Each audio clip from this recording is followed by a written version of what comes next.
आप सभी का इस वीडियो में स्वागत है। हमने अपनी पिछली वीडियो में दो बिंदुओं A व B को जोड़ने वाले रेखाखंड AB को m अनुपात n में आंतरिक रूप से विभाजित करने वाले बिंदु C के निर्देशांकों के मान ज्ञात करना सीखा, जिसे विभाजन सूत्र कहा जाता है। आज हम इस पर आधारित कुछ दिलचस्प उदाहरण देखेंगे। हरि बिंदु 2, 1 व कृष्ण बिंदु 7, 6 पर खड़े हैं, जहां वह अपने मित्र राधे का इंतजार कर रहे हैं, परंतु राधे बिंदु 5, 4 पर खड़ा हुआ है।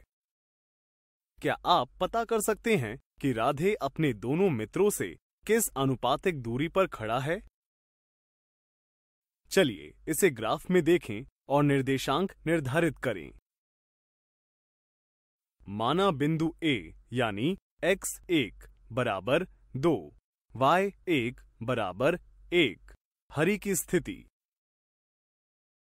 बिंदु C यानी x बराबर 5, y बराबर 4 राधे की स्थिति, और बिंदु B यानी x2 बराबर 7, y2 बराबर 6 कृष्ण की स्थिति को दर्शाती हैं। इन तीनों बिंदुओं को एक साथ जोड़ने से हमें एक रेखाखंड प्राप्त होता है, जहां हमें AC अनुपात CB का मान ज्ञात करना है। माना यहां AC और CB का अनुपात m अनुपात n है। क्या आप बता सकते हैं इसके लिए हमें क्या करना होगा?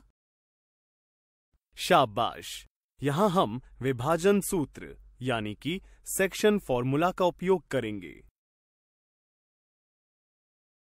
इस स्थिति में हम विभाजन सूत्र के बिंदु x में सभी मानों को रख m अनुपात n का मान ज्ञात करते हैं, जहां x बराबर 5, x1 बराबर 2 व x2 बराबर 7 हैं, जिसे हल करने पर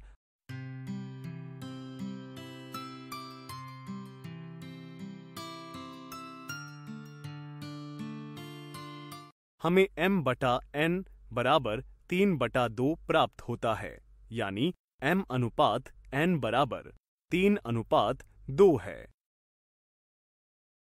अतः हम कह सकते हैं कि राधे दोनों मित्रों से 3:2 की दूरी पर खड़ा हुआ है।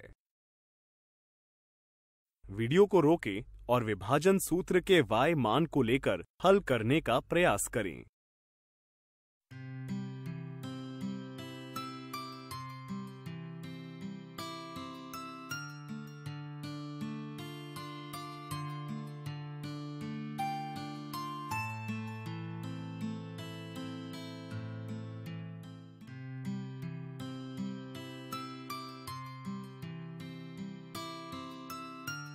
जी हाँ, आपने सही सोचा।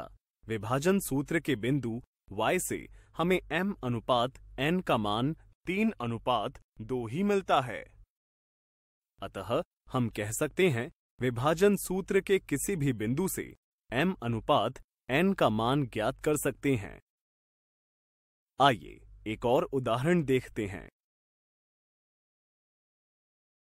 यदि बिंदु A ऋणात्मक 1, 8, बिंदु B ऋणात्मक 3, ऋणात्मक 2 और बिंदु C 5, ऋणात्मक 2 क्रमशः त्रिभुज ABC के शीर्ष हैं, तो क्या आप बिंदु A से जाने वाली माध्यिका की लंबाई और केंद्रक के निर्देशांक ज्ञात कर सकते हैं?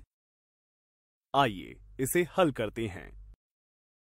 सबसे पहले हम त्रिभुज ABC की रचना करते हैं।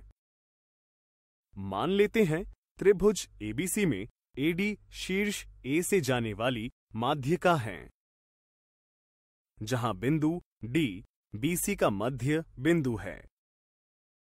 क्या आप बिंदु D के निर्देशांक ज्ञात कर सकते हैं? बिल्कुल सही। बिंदु D बिंदु B व C का मध्य बिंदु है। इसलिए बिंदु B व C के मानों से बिंदु D के निर्देशांक 1 ऋणात्मक 2 प्राप्त होते हैं।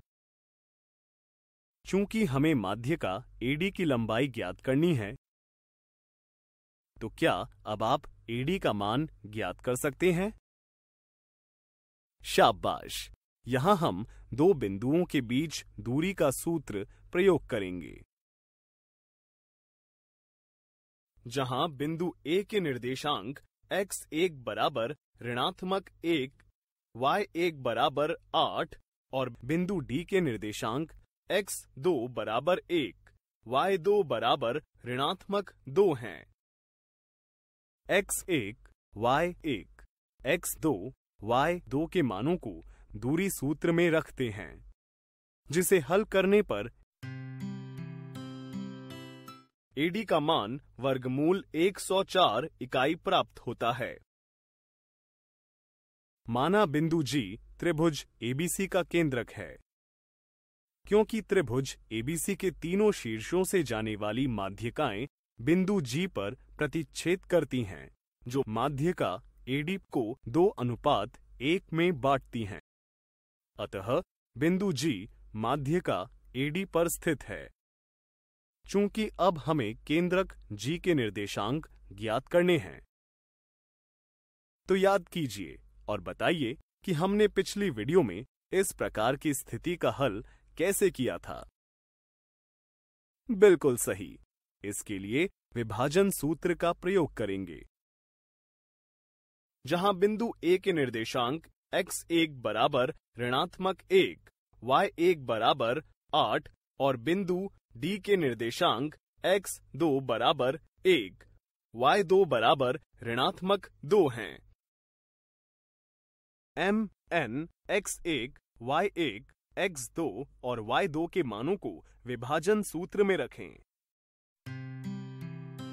हल करने पर बिंदु G के निर्देशांक 0.33 व 1.33 प्राप्त होते हैं। इस वीडियो में हमने विभाजन सूत्र पर आधारित उदाहरण देखे। अगली वीडियो में हम देखेंगे कि इस प्रकार के प्रश्नों को हल करते समय साधारणतः क्या गलतियां हो सकती हैं।